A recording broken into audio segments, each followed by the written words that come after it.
Sometimes the person knocking on your door is not asking for help.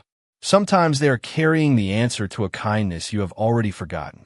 The rain had been falling over Cedar Ridge, Missouri, for nearly an hour, turning the gravel driveway into a ribbon of glistening stones that reflected the pale glow from the farmhouse porch. Ethan Walker tightened the collar of his faded plaid jacket before placing another split log beside the old stone fireplace. At 39 years old, he had learned that quiet evenings rarely stayed quiet for long when you were raising an 8-year-old daughter alone. Lily sat at the kitchen table coloring a picture of a little red barn while softly humming a song she had learned at school. The comforting smell of homemade chicken soup drifted through the modest farmhouse, wrapping the small home in a warmth that money could never buy. Outside, thunder rolled gently across the dark sky, followed by the distant sound of tires crunching over wet gravel. Ethan looked through the living room window and frowned. Visitors almost never came this far outside town, especially during a storm. A long black luxury SUV slowly came to a stop in front of the porch. Its polished surface reflected flashes of lightning before the driver's door remained closed and the rear passenger door quietly opened instead. A woman stepped onto the rain-soaked driveway, holding a black umbrella.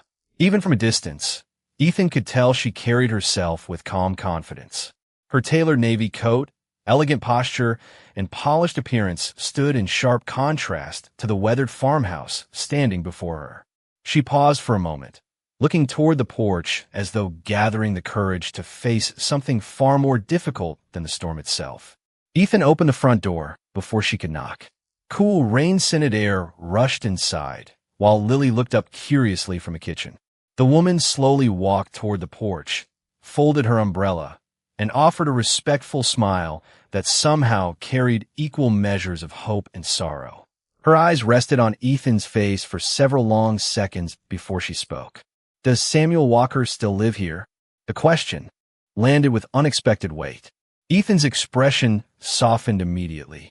He glanced toward the old framed photograph hanging beside the front door, showing his late father smiling beside an unfinished cedar fence many years earlier. "Samuel Walker was my father," Ethan answered quietly. "He passed away 12 years ago." The woman's smile disappeared. She lowered her head, closed her eyes, and released a slow breath that sounded as though it had been trapped inside her for decades. Rain continued falling around her while silence settled between them. When she finally looked up again, tears quietly shimmered in her eyes, though she made no attempt to hide them. "Then I came too late," she whispered. Ethan studied her face carefully. He had never seen her before, yet her grief felt deeply personal, as though she had just lost someone she loved. Lily slowly walked into the hallway and stood beside her father, holding her box of crayons against her chest. The little girl looked from Ethan to the unfamiliar visitor before offering the simple kindness she had watched her father practice her entire life. "Would you like to come inside? It is warmer in here." The woman smiled gently at Lily before nodding with quiet gratitude. She stepped across the threshold, carefully removing the rain from her shoes before entering the farmhouse. Her eyes immediately found the framed photograph of Samuel Walker above the fireplace. She walked toward it almost instinctively, her fingertips trembling slightly as they hovered near the wooden frame without touching it. "I searched for him for 23 years, she said softly. Ethan felt his heartbeat slow as countless unanswered questions filled the room. Before he could ask who she was or why she had traveled so far, the woman reached in her leather handbag and carefully removed an old silver spoon wrapped inside a neatly folded white handkerchief. She held it as though it were the most valuable possession she owned. Then she turned toward Ethan with quiet dignity and said the words that neither he nor Lily would ever forget. "My name is Victoria Sterling. I did not come here because your father owed me anything. I came because everything I have today began with one meal that your father gave a frightened little girl who had absolutely nothing." The farmhouse grew remarkably quiet after Victoria finished speaking, as though even the rain outside had paused to listen. Ethan looked from the silver spoon resting carefully in her hands to the faded photograph of his father above the stone fireplace. Samuel Walker had always believed that the smallest acts of kindness mattered most, but never once had Ethan imagined that one simple meal could echo across more than 2 decades. Lily gently tugged on her father's sleeve before looking up at Victoria with the innocent concern only a child could offer. "You must be cold," she said softly. "Daddy always says nobody should tell an important story while they're standing in wet clothes." A gentle smile finally reached Victoria's face. "Your father sounds very much like his father."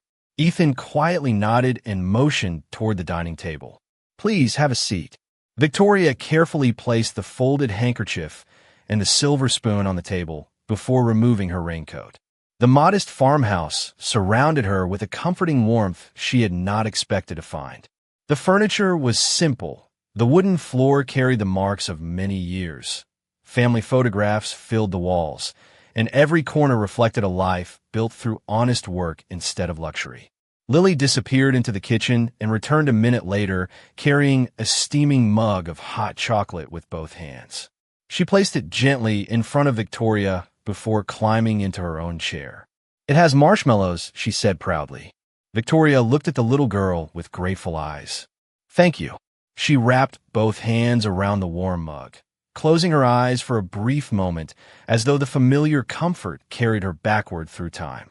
Ethan noticed the silver spoon lying beside the cup.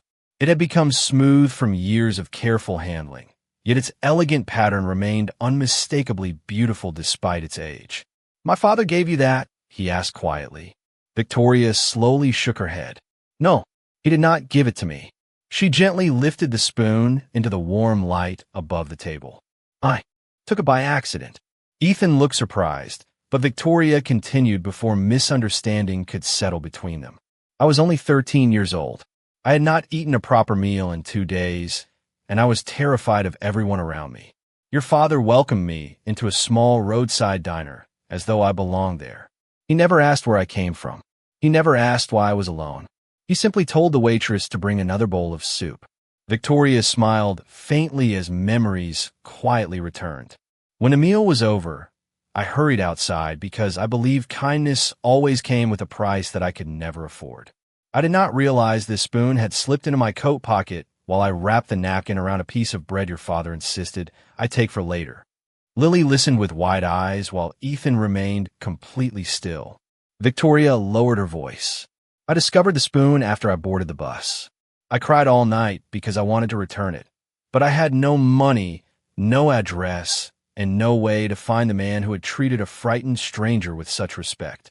She carefully ran one fingertip across the worn silver handle. "So I kept it, not because it was valuable, but because it reminded me that somewhere in this world there was at least one person who believed I was worth feeding before asking any questions." The room fell silent once again. Rain softly tapped against the windows while the old grandfather clock in the hallway quietly marked each passing second. Ethan looked at the spoon, then at the photograph of his father.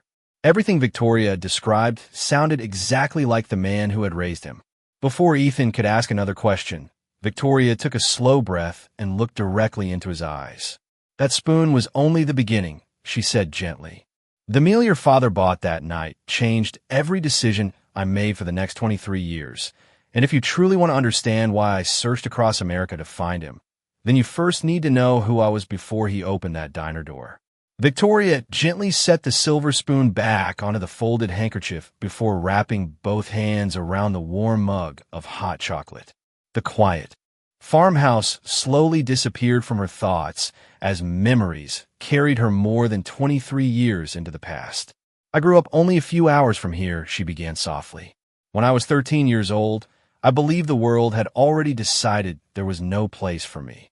Ethan remained silent, while Lily listened with complete attention. Outside, the steady rain continued falling across the porch roof, almost as though it had become part of the story itself. Victoria drew a slow breath before continuing. "For 2 days, I wandered from one small town to another with almost nothing except the clothes I was wearing. I had not eaten a real meal.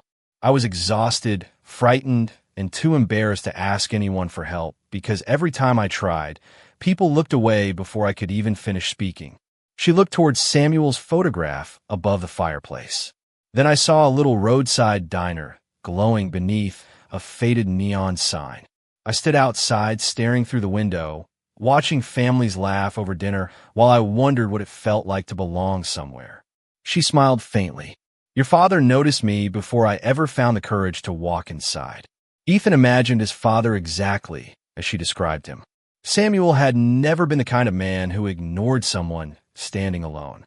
Victoria continued, her voice growing warmer with every memory. He opened the diner door himself and simply asked, "Have you eaten today?"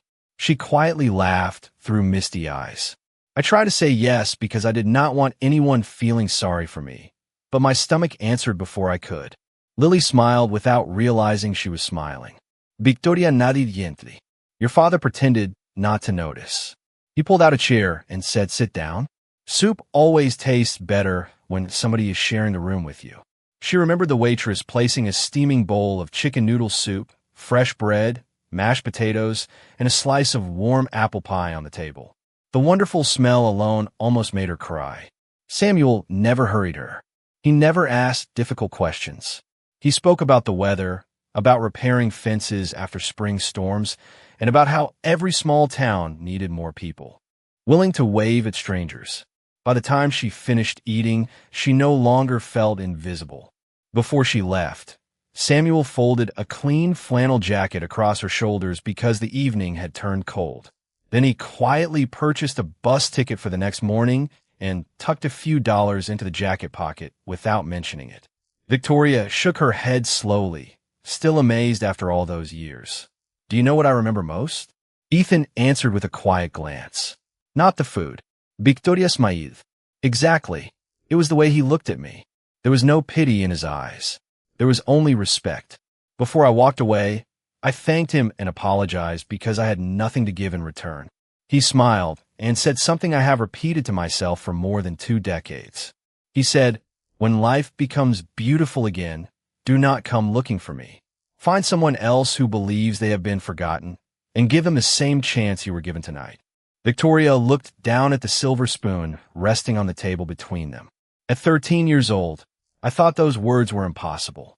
I had no idea they would become the foundation for every important decision I would ever make. I left that diner carrying a full stomach, a warm jacket, a bus ticket, and hope. I did not know it then, but Samuel Walker had given me something far greater than a meal. He had quietly returned my belief that tomorrow was still worth reaching for. The warmth inside the farmhouse remained comforting, but Ethan could almost feel the cold bus station Victoria was describing as though he had been standing beside her all those years ago. Victoria slowly lifted her eyes from the silver spoon and continued, speaking with calm gratitude instead of sorrow. The bus ticket your father bought carried me to my aunt's home in Kansas. She had very little, but she gave me a safe place to begin again. I promised myself that I would never waste the chance your father had placed in my hands. Lily leaned forward, completely absorbed in the story. Ethan remained quiet, recognizing the familiar lessons Samuel had repeated throughout his own childhood. One act of kindness could become the beginning of another. Victoria smiled softly as she remembered the years that followed. I studied harder than I ever thought possible. Every scholarship application felt like another step away from the frightened girl standing outside that diner. Every part-time job reminded me that dignity grows through honest work. She described stocking grocery shelves before sunrise, cleaning offices after sunset, tutoring younger students during college, and saving every dollar she could. None of it felt unfair because she never forgot the simple meal that had convinced her tomorrow was worth believing in. Years passed, and opportunities slowly appeared where fear had once lived. She earned a business degree, accepted an entry-level position at a manufacturing company, and quickly became known for treating every employee with the same respect she had once received from strangers. Promotions followed, then leadership positions, and eventually the opportunity to build her own company from the ground up. Investors admired her discipline. Employees trusted her judgment, and customers believed her promises because she never forgot what it felt like to have nothing except hope. People often ask how I build a successful company, Victoria said quietly. They expect me to describe a brilliant business strategy or a lucky investment. The truth is much simpler. I built my company by remembering how your father treated someone who could offer him absolutely nothing in return. Ethan glanced towards Samuel's photograph again, imagining how uncomfortable his father would have felt hearing such praise. Samuel had never considered himself extraordinary. He simply believed that kindness belonged in ordinary moments. Victoria continued, her expression becoming more thoughtful. As my company grew, I finally had the resources to begin searching for him.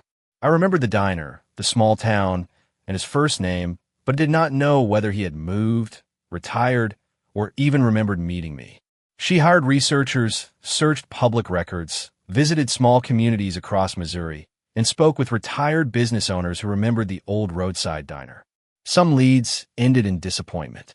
Others brought hope for only a few days before disappearing again. Nearly every year, she returned to the search, refusing to let gratitude become another forgotten promise.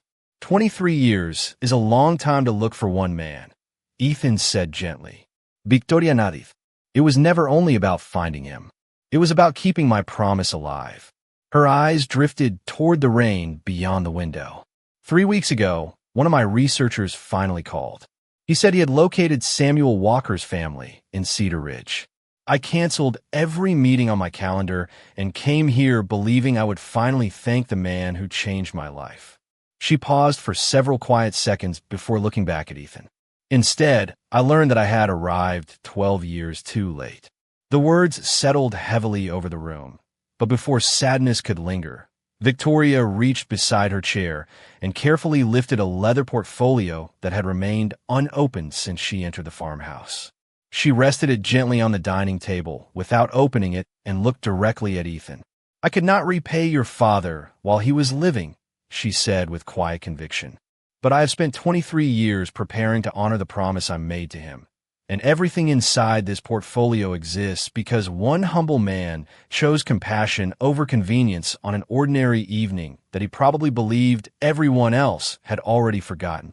Victoria slowly opened the leather portfolio and carefully spread several neatly organized documents across the dining table.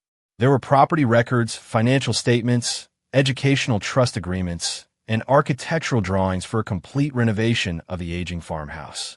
Ethan quietly examined them without reaching for a single page. Lily looked from one adult to the other, sensing that something important was unfolding even if she could not yet understand every detail. Victoria spoke gently, her voice steady with sincere gratitude. I know your father never expected anything in return, but I have spent 23 years preparing for this day. The mortgage on this farmhouse can be paid in full before the end of the week. There's also a college education fund for Lily that will cover every expense through graduate school if she chooses that path. Your woodworking business could expand into a larger shop with modern equipment, and none of it would place a single obligation on your family. Ethan remained silent for several moments. He looked at the worn wooden table that his father had built with his own hands decades earlier. He looked at Lily, who smiled innocently while tracing circles on the side of her war mug. Finally, he lifted his eyes toward Victoria with quiet respect. You have a generous heart, he said softly, but I cannot accept any of this. Victoria blinked in surprise. Please do not answer too quickly. I have thought about this moment for more than 2 decades. Ethan offered a gentle smile. That is exactly why I have to answer carefully. He slowly pushed the documents back toward her without unfolding a single page. My father never taught me that kindness creates debt. He taught me that kindness creates more kindness. There is an important difference. Victoria looked at him with genuine confusion. Throughout her career, she had negotiated billion-dollar agreements, persuaded international investors, and solved problems that seemed impossible. Yet she had never expected someone living such a modest life to refuse an opportunity that could transform everything overnight. Your roof needs repairs, she said quietly. Your truck has nearly 200,000 miles on it. Your workshop tools have been repaired more times than replaced. I'm not offering charity. I am offering gratitude. Ethan nodded with complete understanding. And I respect that. But if I accepted these gifts simply because my father once helped a stranger, then I would be turning his kindness into a transaction. That is something he never would have wanted. The room became wonderfully still. Even the steady ticking of the grandfather clock seemed louder than before.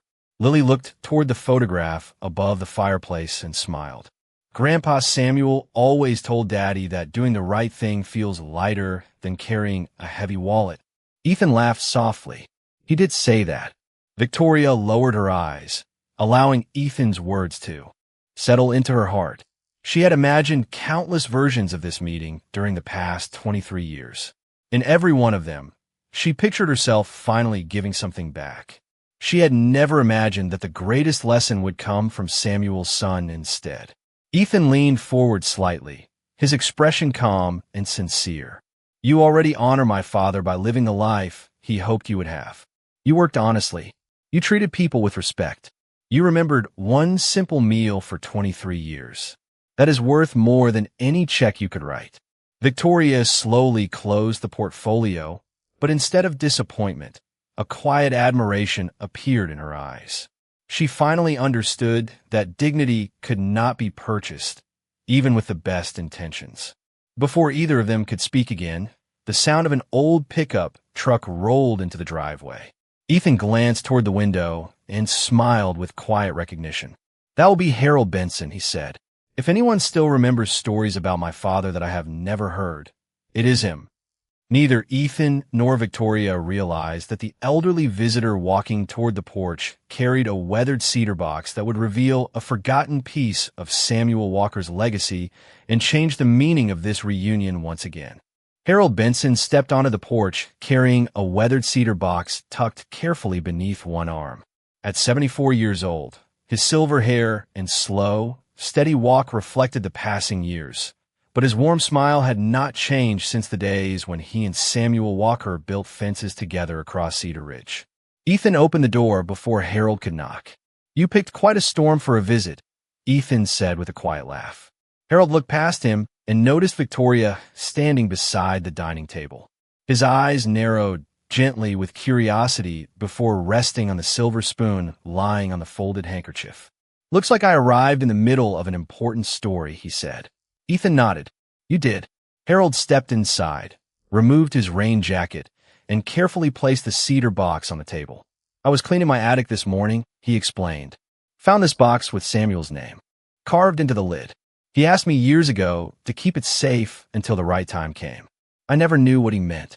Victoria looked toward the box with quiet interest while Lily climbed onto her chair for a better view. Harold slowly opened the lid. Inside rested a beautifully crafted gold pocket watch, wrapped inside an old blue handkerchief that had faded with age. The watch reflected the warm light above the table, its polished surface remarkably well preserved despite the passing decades. The moment Victoria saw it, her expression changed completely. She covered her mouth with trembling fingers, unable to speak for several long seconds. Ethan noticed the sudden emotion in her face. You recognize it? He asked softly. Victoria nodded almost immediately. I never believed I would see it again. Harold looked at her with surprise. You have seen this watch before? She stepped closer, her eyes never leaving the engraved initials on the cover. Samuel Walker carried this watch the night we met. Ethan looked at Harold in confusion. Victoria carefully reached toward the watch but stopped just before touching it. After dinner, he checked the time before walking me to the bus station. He smiled and joked that the old watch had survived more rainstorms than he could count. Harold smiled warmly. That sounds exactly like Samuel. Victoria continued quietly. When we reached the station, he reached into his coat pocket to buy my bus ticket. He realized the watch was gone.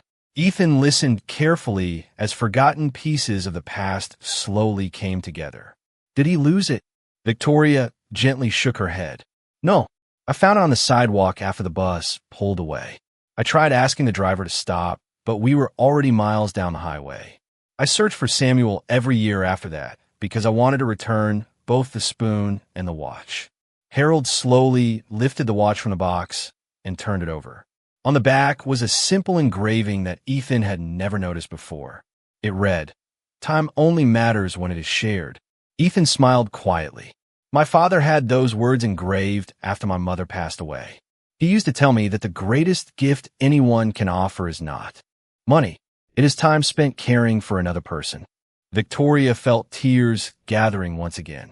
That single evening changed my entire future, and all these years I believed I had failed because I never returned what belonged to him. Harold looked into the cedar box one more time before reaching beneath the folded handkerchief.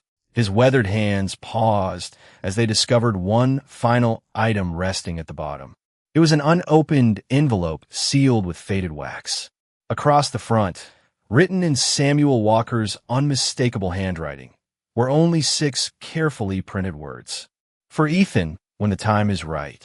Ethan carefully lifted the sealed envelope from the cedar box, turning it over in his hands as though he were holding a conversation with his father across time. The familiar handwriting instantly carried him back to childhood evenings, when Samuel would leave little notes inside his lunchbox with simple reminders to work honestly, be patient with people, and never confuse success with character. The faded wax seal remained unbroken after all those years. Harold smiled gently and nodded. Samuel trusted that one day you would know when to open it. I believe today is that day. Ethan looked at Victoria, then at Lily, before carefully breaking the seal. The room became completely silent except for the soft rhythm of rain tapping against the farmhouse windows and the steady ticking of the grandfather clock. Inside the envelope rested several neatly folded pages written in Samuel's careful handwriting. Ethan unfolded the first page and began reading aloud. My dear Ethan, if you are reading this letter, then life has already taught you that kindness travels farther than any of us ever will. You may also be standing beside someone who has returned carrying gratitude that feels too heavy for one heart to hold. Ethan paused for a moment as emotion quietly settled over the room before continuing. If that day ever comes, remember this. Never allow another person's gratitude to become your pride. Accept their respect with humility, but never let kindness become a business agreement. Victoria lowered her eyes, listening to every word as though Samuel were speaking directly to her once again. Ethan continued reading. People will sometimes try to repay you with money because money is easy to count. But the greatest gifts cannot be measured that way. Respect, forgiveness, hope, and second chances always multiply when they are shared instead of stored. Lily looked at the old photograph above the fireplace and smiled softly. That sounds exactly like Grandpa Samuel. Harold quietly wiped the corner of one eye without saying a word. Ethan turned to the next page. If someone insists on thanking our family, ask them for only one thing. Tell them to find another person who feels invisible. Help someone who cannot repay you. That is how kindness stays alive long after we are gone. Victoria closed her eyes for a brief moment, remembering the promise Samuel had spoken outside the roadside diner more than 23 years earlier. The words in the letter were almost identical. She finally understood that he had lived by the same principles every single day of his life. Ethan reached the final page and smiled through quiet emotion. Do not measure your life by what you own. Measure it by how many people feel less alone because you are here. He carefully folded the letter and returned it to the envelope before placing it beside the silver spoon and the gold pocket watch. 3 ordinary objects now rested together on the old wooden table, yet each carried a story that no amount of wealth could ever replace. Victoria looked toward Ethan with renewed clarity. I thought I came here to repay a debt, she said softly. Now I realize your father never wanted repayment. He wanted kindness to keep moving forward. Ethan nodded with quiet dignity. Then perhaps the best way to honor him is not by changing our lives, but by changing someone else's. Victoria looked at the closed leather portfolio resting beside her chair. The plan she had prepared for 23 years suddenly felt too small compared to the legacy Samuel had left behind. A new idea slowly began taking shape in her heart, one that would reach far beyond a single farmhouse, one family, or one extraordinary evening, and before anyone at the table realized it, Samuel Walker's quiet lesson was about to grow into something that would give thousands of strangers the same hope he had once offered a frightened 13-year-old girl. The rain finally began to soften outside, and for the first time that evening a narrow band of golden sunlight slipped through the clouds, filling the farmhouse with a gentle glow that seemed to warm every corner of the old room. Victoria quietly gathered the documents she had prepared over so many years, but instead of placing them back inside the leather portfolio, she carefully set them aside. They no longer represented the future she wanted to create. Ethan noticed the change in her expression before she spoke. The determination in her eyes had not disappeared. It had simply found a better direction. "Your father gave me a second chance," Victoria said softly. "Today he gave me another one." Harold smiled knowingly. Samuel had a way of teaching lessons even after he was gone. Victoria nodded. "I came here believing gratitude ended when I finally found his family. Now I understand that gratitude only begins when it reaches someone who needs it next." She reached into the portfolio once more and removed a blank legal notebook instead of the prepared contracts. Opening it to the first page, she picked up a pen and slowly wrote 4 words across the top. Samuel Walker Second Chances Foundation. Lily leaned closer with a bright smile. "Is that going to help people?" Victoria looked at her with genuine warmth. "That is exactly what it is going to do." Ethan watched quietly as she continued writing ideas across the page.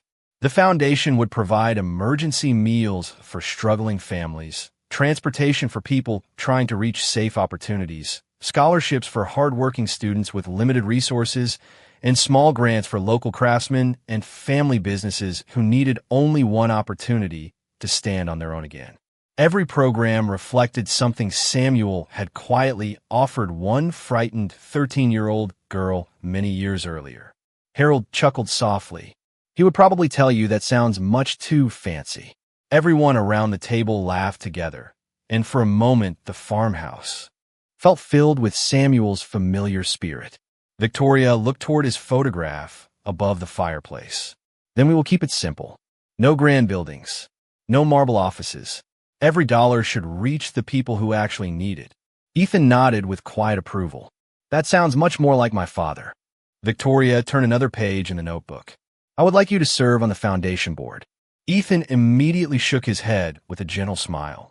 "I am a carpenter, not a businessman." "That is exactly why I need you," Victoria answered.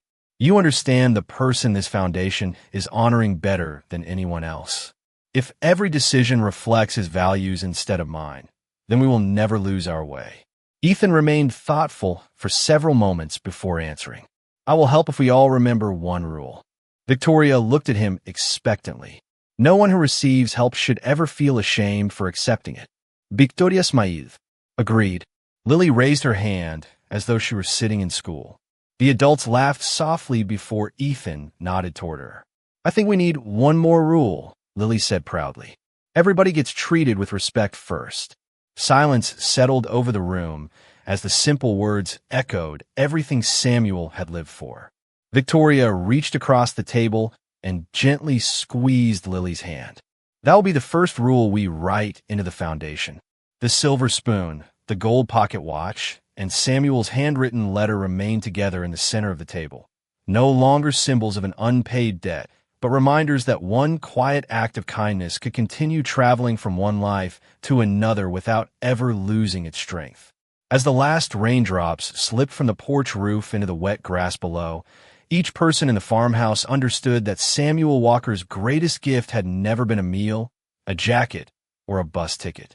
His greatest gift had been teaching others how to become the answer to someone else's prayer, and that lesson was finally ready to reach far beyond the little farmhouse where it had quietly come home.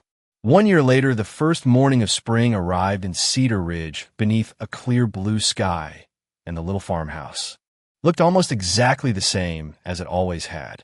The front porch still held the old wooden rocking chair Samuel Walker had built many years before. Ethan still left for his woodworking shop before sunrise, and Lily still waved goodbye from the front steps before walking to the school bus. Some things had never changed because they had never needed to. Yet beyond the quiet routines of one family, the The simple kindness Samuel had offered decades earlier had grown into something no one could have imagined. The Samuel Walker Second Chances Foundation had quietly opened community resource centers across several small towns, never seeking attention, never placing Victoria Sterling's name across the buildings, and never asking those who received help to explain why they had fallen on difficult times. Families shared warm meals with dignity.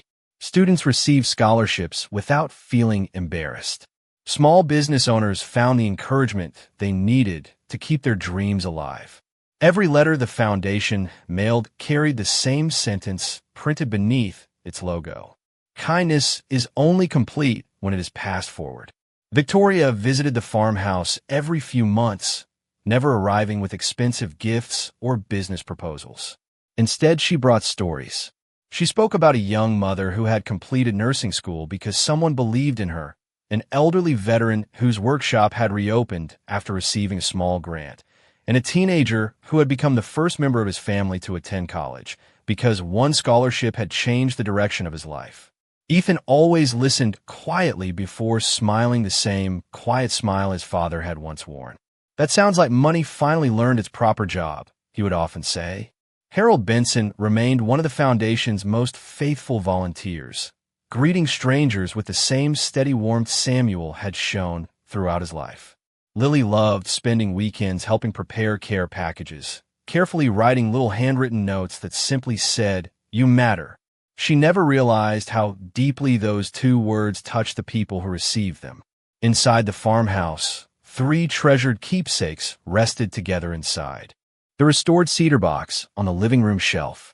The silver spoon reminded everyone that one simple meal could become the beginning of hope. The gold pocket watch reminded them that time shared with another person was life's greatest investment. Samuel's letter reminded every visitor that respect, grace, redemption, and second chances could never be measured by wealth alone. One quiet afternoon, Ethan stood before his father's grave, carrying a small bouquet of wildflowers that Lily had picked from the edge of the family property. Victoria stood beside him while Harold waited respectfully beneath a nearby oak tree. No one spoke for several moments because no words seemed necessary. The gentle breeze moved through the grass. Birds sang from the surrounding trees, and sunlight rested peacefully across the simple headstone. Ethan finally smiled and looked toward the open sky. "You were right, Dad," he whispered. "Kindness always finds its way home." Victoria closed her eyes for a brief moment, grateful that the frightened 13-year-old girl she had once been could never have imagined this ending. Samuel Walker had never become famous. His name had never appeared in history books. He had never considered himself extraordinary. He had simply chosen dignity over judgment, compassion over convenience, and hope over indifference. In the end, that quiet choice traveled farther than wealth, farther than recognition, and farther than time itself. Long after one ordinary evening at a roadside diner had faded into memory, its light continued shining through countless lives, proving that the greatest legacy any person can leave behind is not found in what they keep, but in the hope they leave waiting at someone else's door.